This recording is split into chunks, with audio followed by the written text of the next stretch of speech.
Bon, Mama Mado, olingi oyekola kokumba mutuka.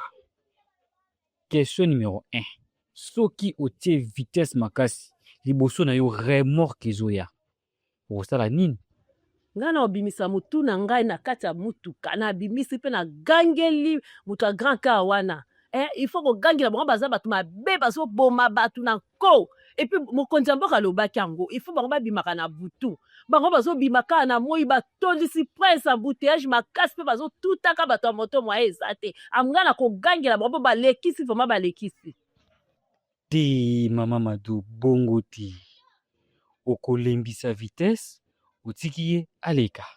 Bon, question numéro 2. Soki ba roulage ba telemisi yo na nzela. Okolakisa bango document nini? Mese soki asingi mikanda be document mikanda mutuka nga akobimisa ta 5000 na pesi alia madeso ya bana yo kasi bango basengani ba roulage ala balukaka nde madeso mbwengi ya bana kaka na opesi ka 5000 akotika na ye bango musala mo yango wana soko finir moi quelque chose akotika nga na leki na ngai te okolakisa bango permis de conduite na yo Question numéro 3. Soki oza na Carrefour ba fait tricolore ezosala te. Okosala nini?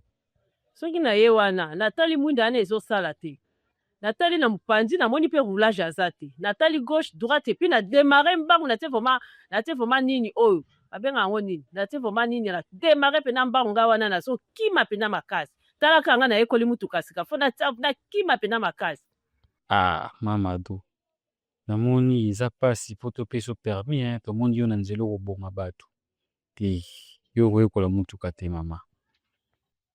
Pardon papa professeur pesa ngai mpenza pesa nga permis parce que pasteur na biso alobaki apesaki professeur abaki ane oyo ekosila te nga fo nazwa mutuka yango na ye koapprendre pardon pesa nga permis pardon papa na nga pesa nga vraiment permis naza na kondima makasi ngai naza na foi mpenza na kozwa mpenza mutuka wana yo pesa nga ka permis mama mado